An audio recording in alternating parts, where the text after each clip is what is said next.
ನಮಸ್ಕಾರ ದೇವರು.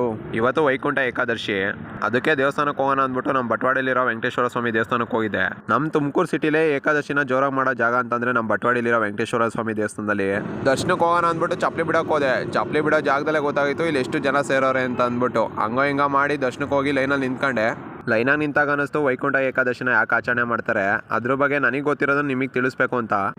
ಮಹಾವಿಷ್ಣು ಮೂರ ಎಂಬ ರಾಕ್ಷಸನನ್ನು ಏಕಾದಶ ಎಂಬ ತನ್ನ ಆಯುಧದಿಂದ ಸಂಹಾರ ಮಾಡಿದ ದಿನ, ಕ್ಷೀರಸಾಗರ ಮಂಥನ ಮಾಡಿ ಅಮೃತ ಉದ್ಭವವಾದ ದಿನ, ಹಾಗೆಯೇ ಪಿತಾಮಹ ಭೀಷ್ಮರು ವಿಷ್ಣು ಸಹಸ್ರನಾಮವನ್ನು ಬೋಧಿಸಿದ ದಿನವು ಈ ದಿನವು ವೈಕುಂಠ ಏಕಾದಶಿ ಎಂದು ಆಚರಣೆ ಮಾಡಲಾಗುತ್ತದೆ. ಇದು ವೈಕುಂಠ ಏಕಾದಶಿ ಬಗ್ಗೆ ನಾನು ತಿಳ್ಕೊಂಡಿರೋದು. ತಿರುಪತಿಲಿ 7 ಬಾಗ್ಲು ಇರೋ ತರನೇ ಇಲ್ಲೂ 7 ಬಾಗ್ಲನ್ನ ಕ್ರಿಯೇಟ್ ಮಾಡಿದ್ರು. ಅಲ್ಲಿ ಇದ್ದಿದ್ದ ಬಾಗ್ಲು ಬಗ್ಗೆ ನನಗೂ ಇಷ್ಟು ಗೊತ್ತಿರಲಿಲ್ಲ. ನಾನು ಹಿಂದೆ ಇದ್ದವರೊಬ್ರು ತಿಳಿಸ್ಕೊಟ್ರು. ಕ್ರೋಧ, ಲೋಭ, ಮೋಹ, ಮದ, ಮಾತ್ಸರ್ಯ ಇವನ್ನೆಲ್ಲ ಬಿಟ್ಟು ಅಂದ್ರೆ ಮೋಕ್ಷಕ್ಕೆ ದಾರಿನ ವೆಂಕಟೇಶ್ವರ ಸ್ವಾಮಿ ಕೊಡ್ತಾನೆ ಅಂತ. ಅವ್ರು ಹೇಳಿದ್ ಸರಿನೋ ತಪ್ಪ ಗೊತ್ತಿಲ್ಲ, ಆದ್ರೆ ಅವ್ರು ಹೇಳಿದ್ದು ಒಂದು ಅರ್ಥಪೂರ್ಣವಾಗಿತ್ತು. ದೇವಸ್ಥಾನದೊಳಗಡೆ ದೇವರ ಅಲಂಕಾರನ ನೀವು ಒಂದ್ಸಲ ನೋಡಿ ಕಣ್ ತುಂಬಿಸ್ಕೊಳ್ರಿ.